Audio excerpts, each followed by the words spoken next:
3 বছর আগে আবেদন, অবশেষে মিলল স্বীকৃতি। জিআই ট্যাগ পেল সুগন্ধি চাল কালো নুনিয়া, উত্তরবঙ্গের প্রিন্সেস অফ রাইস।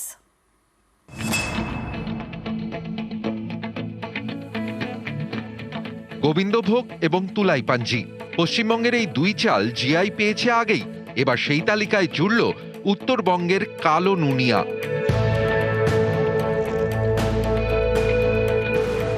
ধানের রং কালচে, তাই নাম কালো নুনিয়া। অন্য ধানের থেকে কালো নুনিয়ার উৎপাদন কম হয়। আলিপুরদুয়ারে প্রায় 1300 বিঘা জমিতে কালো নুনিয়া চাষ হয়। 1 বিঘা জমিতে প্রায় 8 মণ ধান হয়।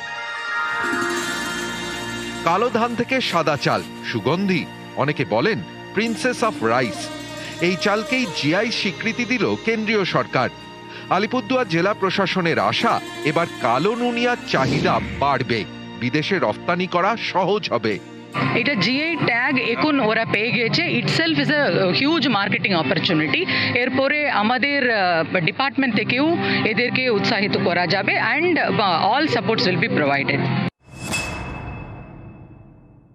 অন্য ধান বিঘাপতি যদি 10 থেকে 12 মণ ধান হয় বিঘাপতি, আর এই ধান হবে 4 থেকে 5 মণ, তাহলে কৃষকরা তো সেখানে মাঠে মারা যাবে। তারপরে আবার বন্যপ্রাণীর অত্যাচার এক আছে, তার জন্য এই ধানটা এখন কৃষকরা ধীরে ধীরে কমিয়ে দিচ্ছে, মানে আমরা কমিয়ে দিচ্ছি। আমাদের একটা রাজবংশী ভাষা, একটা প্রথা আছে, প্রচলন আছে যে পিঠে খায়, মাঝে সাঝে ছেলেপেলেরা পায়েস, খিচুড়ি, শখের জিনিস খাবার জন্য একটু একটু চাষ করা হয়।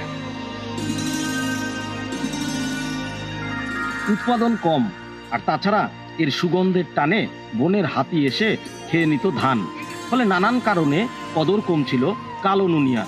কিন্তু জিআই ট্যাগ মেলায় এবার সেই কদর ফিরবে উত্তরের প্রিন্সেস অফ রাইসের আশায় কৃষকরা। আলিপুরদুয়ার থেকে রাজকুমার কর্মকার, নিউজ 18 বাংলা।